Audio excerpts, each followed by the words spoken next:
すみません。ぼーっとしてました。はじめまして、ドクター。私のコードネームはあ、思い出した。ビーズワックスです。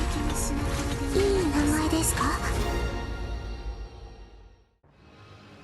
Codename Beeswax, as given to her by her tribe, is another member of the Caprine race along with Ebonholes. She is from the Sargon Deserts and contacted us herself in order to locate someone. After she learned that that person of interest would not be returning for a while, she decided to travel with Rhodes Island until she can reunite with her special person. Beeswax appears to be uninfected, and I mention this now because she's unusually healthy apparently.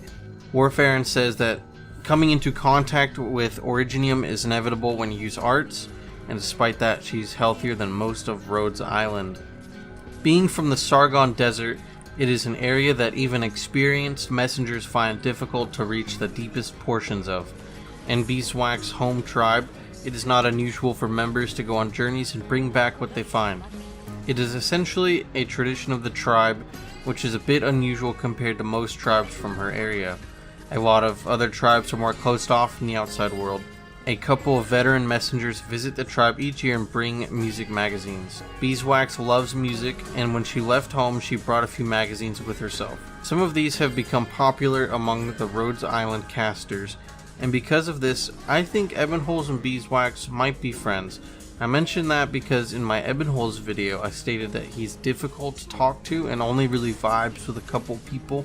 Horn care and music are probably a decent overlap between the two, being, of the Caprine race, and they're also both pretty quiet.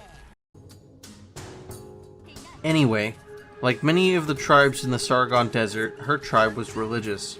People generally consider the beliefs of those tribes to be barbaric vestiges of primitive legacy. However, there are researchers who have been trying to determine the source of these beliefs. Beeswax is not shy about her beliefs either. A lot of her voice lines include talking about them, and I'll read this next portion directly from the archive file. She tends to use more abstract expressions, trying to depict a conceptual existence rather than a physical object of worship with an actual image. In fact, even though Beeswax claimed to have received the blessings of the gods, she admitted that she had frankly never directly seen these gods.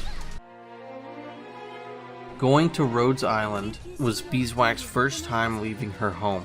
Her first major decision after leaving her home was deciding to join us. During the initial meeting, she was very open about herself and what her goal is. This person of interest that she's here to find is apparently a blood relative of hers, and we discovered that this person is in fact one of our active operators, Carnelian, who is also Beeswax's older sister. However, they are apparently on a super duper secret mission and cannot come back anytime soon. Don't worry, we'll discuss that in a separate video. However, upon learning this, Beeswax was pretty sad.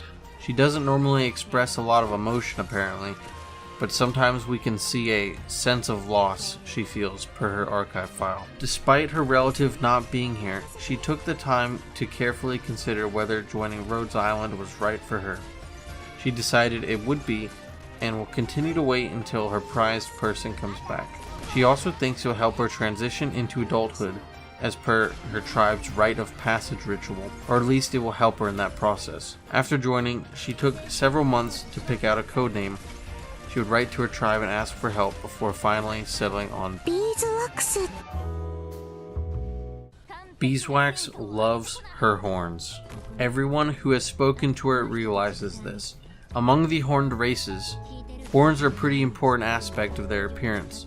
Horn care services have become more popular across Terra due to the demand of one's horn appearance becoming more important as well. Beeswax is so fixated on her horns that she has mastered the skill associated with proper care. Every single day, Beeswax sets a good amount of time to do this. She first wipes them down with a fine cloth, not some plebeian rag, applies her essential oils, brushes them with a soft brush, and finally she polishes them. Beeswax takes her time performing each step, and now, with all of her effort, her horns are said to have achieved a remarkable state of luster, shape, and hardness. Through asking various other Caprine operators, that even by their own standards, Beeswax has magnificent horns. She also helps out other operators who need horn care, making her pretty popular in the horny zone. Her promotion record mentions that joining Rhodes Island will not be her final destination. She will eventually continue her journey in the outside world, and likely eventually will go back to her tribe when she's satisfied. As it says, no two roads completely overlap, and while they may intersect at times, an intersection is just that.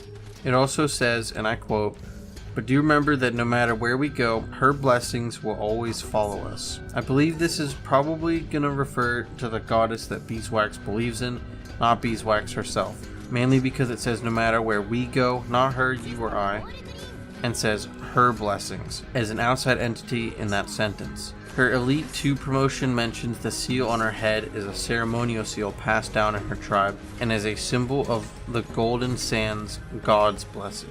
The faceless gods will protect them no matter where they are or whether they remember them. This wording uses gods rather than gods singular, so I still believe at the very least one of the gods could be a woman like Sheragander. That pretty much sums up what Beeswax herself is doing. As I mentioned earlier, if you want more information on her sister, that's going to be in a separate video. This may be presumptuous of me, but I wouldn't be surprised if HD came out and said Beeswax was maybe a little bit autistic. From the way she interacts with other operators to how she's obsessed about her horns, I think it's within the realm of possibility. She also is said to have a monotonous face and is afraid of overreacting when she gets called on, so she had to read her codename aloud a bunch of times in order to get used to it. Beeswax. Beeswax. Beeswax. Yoshi. I think Beeswax has a finally not very depressing story of wanting to find herself and also hoping to reunite with her sister. Whether that's going to be the same vibe we get with the Carnelian stuff, we will have to wait and see.